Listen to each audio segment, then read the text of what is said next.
2007 para cá e depois com muito mais força de 2015 para cá.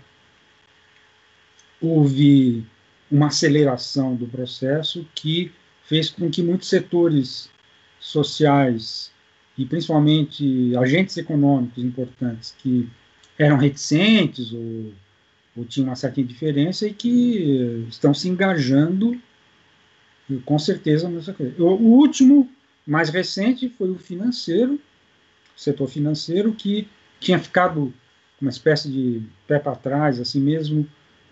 Em 2015, dava para ver um pouco no setor privado financeiro. Mas, por exemplo, todos os bancos centrais, etc., não estavam nem aí para essa discussão do clima. E em 2017, começou em 2017, com aquela convocatória do Macron, do One Planet, que era uma maneira, inclusive, de fazer uma certa reação contra o Trump, que tinha anunciado a saída dos Estados Unidos da Convenção do Clima. Então, quando ele fez essa cúpula lá, que ficou com esse nome, One Planet, alguns bancos centrais se juntaram para fazer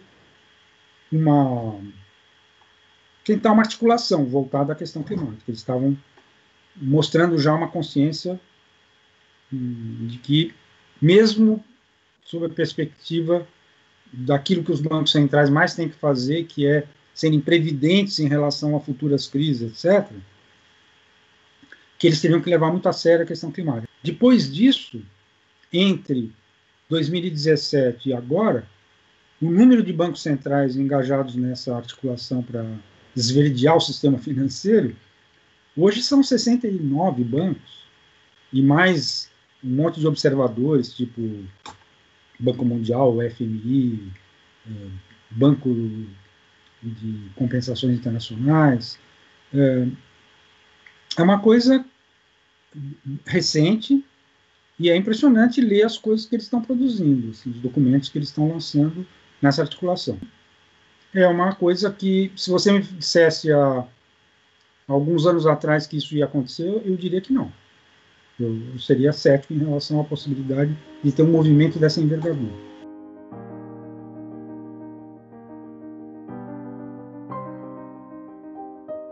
Hoje, você tem nos bancos centrais um corpo técnico de excelentes economistas, mas que são, vamos dizer, para mim eles são jovens, muito jovens.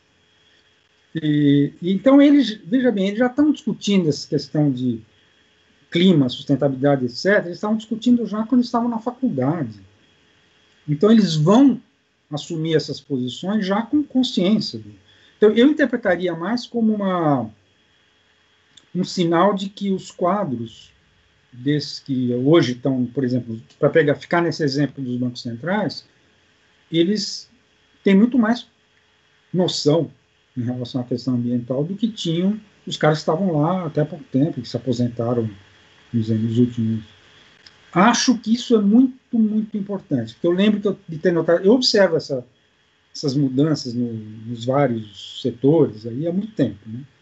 E eu notei há muito tempo atrás que, quando a gente tentava ouvir depoimentos de empresários mais avançados em relação às questões ambientais, em épocas em que isso era muito mais complicado do que agora, e era muito comum, muito frequente que o depoimento fosse que a influência dos filhos, sabe? É um problema seguinte, o cara está lá no banco, e aí depois ele tem um filho de 15 anos que está discutindo lá, está no movimento da Greta, pelo clima, não sei o quê, e vai cobrar o pai. Pô, você trabalha num banco aí, não sei o quê. É difícil a gente perceber isso tudo, mas eu dou muita importância ao fato que não só é mais difícil ser negacionista, como você falou, mas que há uma mudança de geração e há essa influência da juventude sobre os seus pais e assim por diante.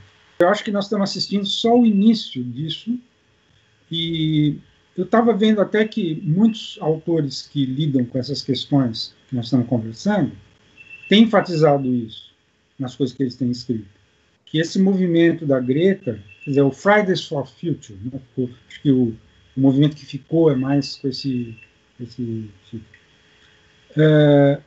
Ele vai pesar muito no que nós vamos assistir, sei lá, na próxima década, nos anos 20, em geral, até os anos 30. Isso vai ter muito mais peso do que muitos políticos aí estão imaginando, sejam políticos que são simpáticos ou não, ou contrariamente, totalmente antipáticos à causa que a Greta levantou, vamos dizer assim.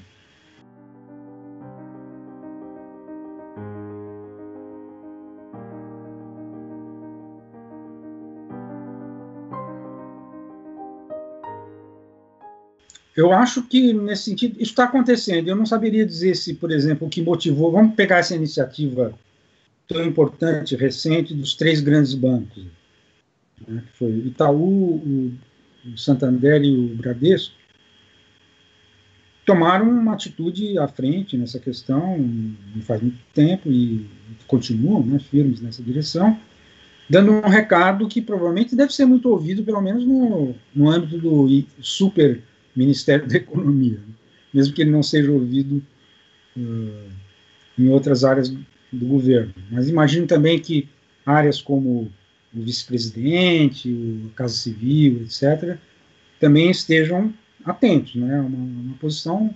A posição dos bancos não foi necessariamente, e certamente não foi exclusivamente, porque o governo está.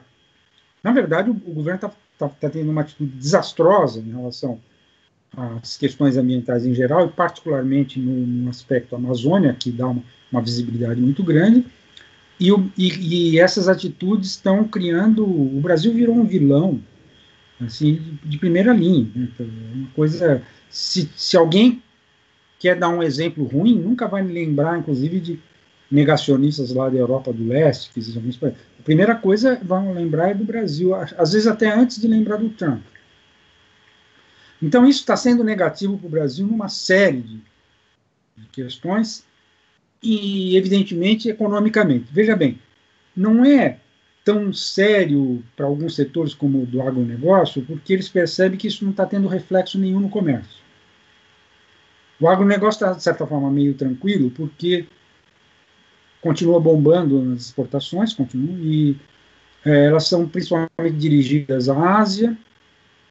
Então, a péssima imagem do Brasil na Europa, por exemplo, e os apelos que estão havendo na Europa para que o Brasil seja, inclusive, boicotado, ainda não assustam. Mas, por exemplo, o pessoal já está começando a sentir que, pelo lado da capitalização, digamos assim, a coisa está séria, porque os fundos de investimento, que também demoraram algum tempo para entrar nisso, agora entraram com tudo. Né? Teve aquele anúncio do BlackRock no começo do ano, mas já são não sei quantos grandes fundos que estão nessa linha de adotar, por exemplo, o ESG, e se você adotar o ESG, a última coisa que você vai topar é bancar investimento num país com essa imagem que o Brasil está criando, né? Ou já criou.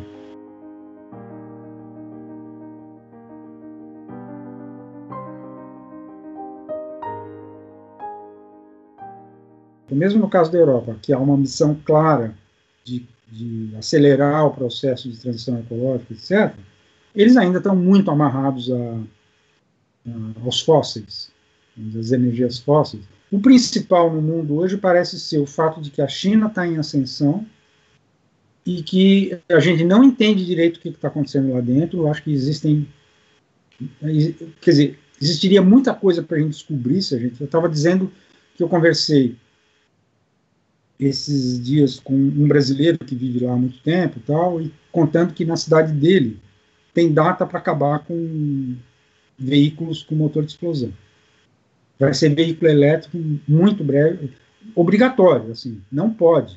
Então, ou você vai ter um carro elétrico, ou você não vai ter carro. Né? Já. Então, parece que a China, de um lado, está na ponta, na frente, na vanguarda. Ao mesmo tempo, tem notícias que a China está usando cada vez mais carvão, que é o pior dos fósseis. Né? Então, eu estou dizendo isso tudo para dizer que é difícil interpretar. Agora, o fato é que A China está empenhada em ter um papel muito mais importante no plano geopolítico e que isso entra em contradição com as vocações dos Estados Unidos. Isso é o objetivo. Eu quero dizer com isso é o seguinte, que não é porque é o Trump só. É claro que com o Trump essas coisas ficam muito piores, porque a maneira dele lidar com a questão é muito ruim. Caso o Trump vença, aí isso está fora de cogitação, nós vamos entrar num período pior do que esse que a gente vem passando em termos de sem perspectivas mesmo. Porque aí, o que a Europa poderá fazer sozinha? A Europa vai ficar cada vez mais exigente. E aí dá para ver isso na tramitação aí do tal acordo União Europeia-Mercosul. Eu queria até dizer o seguinte, há um ano atrás eu escrevi justamente na página 22 um artigo que não vi nada parecido por aí e tal, elogiando o texto do acordo. Eu acho que seria bom, eu tenho a impressão que se o governo Bolsonaro quiser mesmo esse acordo, ele vai se arrepender logo, porque o acordo é muito bom e reforçaria essa visão de que, por exemplo, hoje, com um acordo desse tipo, existiria possibilidade imediata de judicializar as relações comerciais se estivesse acontecendo o que está acontecendo nesse momento na Amazônia.